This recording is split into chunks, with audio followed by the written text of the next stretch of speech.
So what's up, guys? So we got a successful break-in of the cam, but we did not successfully break in or get the push rods to successfully do what we wanted them to do. They end up scraping against the guide plates, things like that. Not a good thing. So we gotta deal with that. But as you guys can see, we got the single things. The cam did break in perfectly great though. It did really good. The guide plates were a little like sharp and a little too tight against the push rods. But I was able to successfully clean that up. We didn't really get no like metal in the oil or anything like that, but it like scratched up some of the push rods, which isn't good. But we got new ones. I think those ones are just too cheap. I don't think they're really hardened like they're supposed to be. If I could give my opinion on it, like I said, I'm no expert, but. And then it was also possibly my fault as well because I did not adjust everything as I should have. So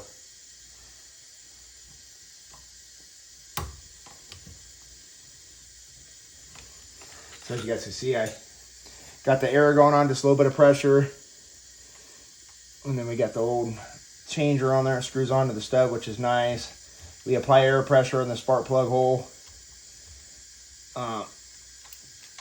I didn't get you guys a video of it first starting up and firing up. Took a minute to get it going. The carburetor's been sitting for a while, but we did get it going. But when I get it going this time, fire it up, I'll let you guys listen to it and see because I'm not going to leave the valve covers on. I still got to check everything. So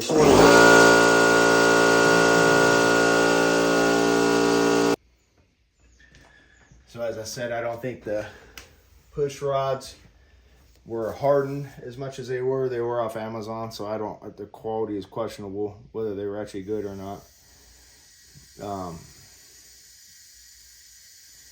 So we don't want to go full bore in the air.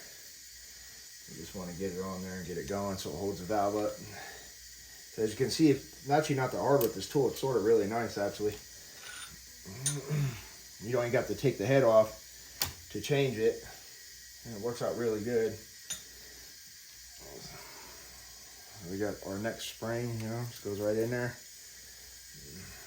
That was like try to clean up underneath where the thing sits at, around the seal and things, just clean it up just a little bit. So, it's always good to try to keep everything as clean as you possibly can. I don't know about other people, they're probably more successful at that than me, but for me, I never can get all my stuff perfectly clean.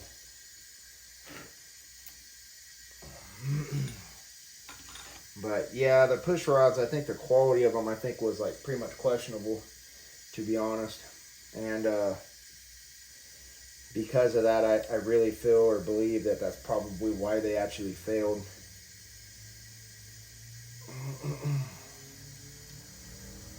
If I was to be honest, so.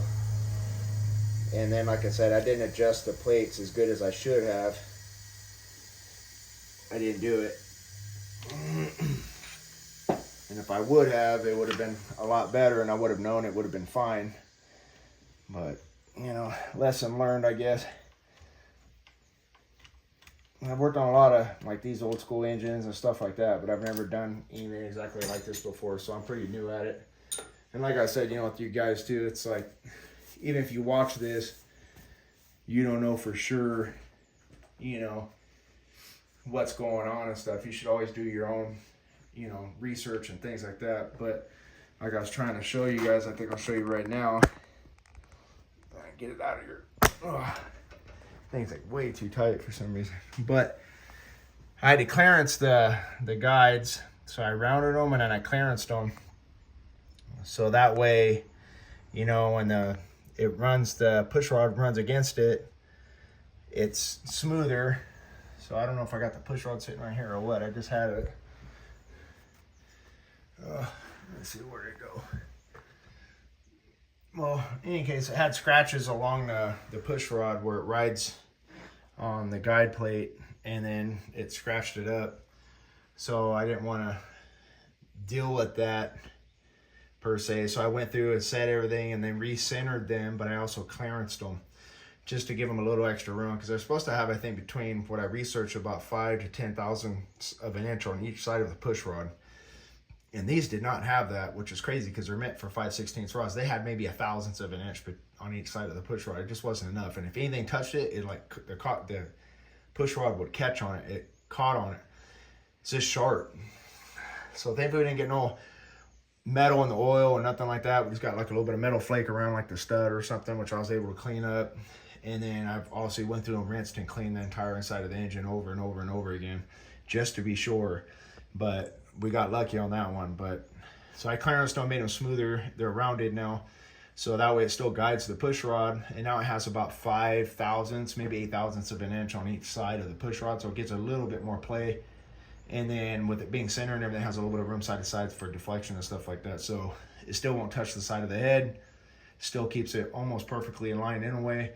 But if it does bump against or scrape against it, it doesn't destroy the push rod. So as soon as the new push rods come in, you guys will better see it fire up and run. Then I can start doing some tuning on it and stuff. So we'll see how it goes, man. Just one step at a time. I don't know if I have that or not. It's tight and it's movable right now. Tight and movable? Yeah.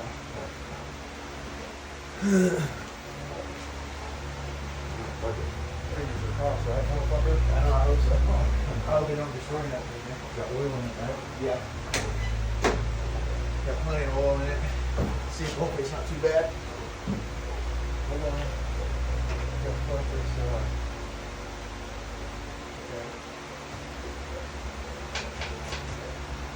Fuel pump?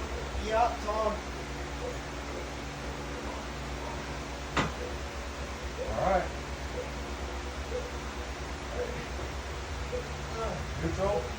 Yeah. Okay.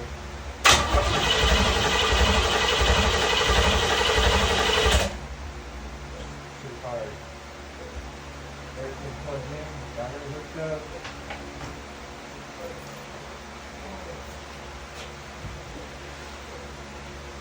So would you estimate that it's maybe a little this way or that way?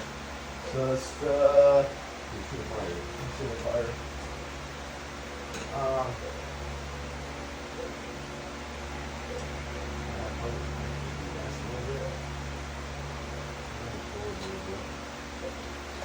Choke maybe or something, maybe it's good.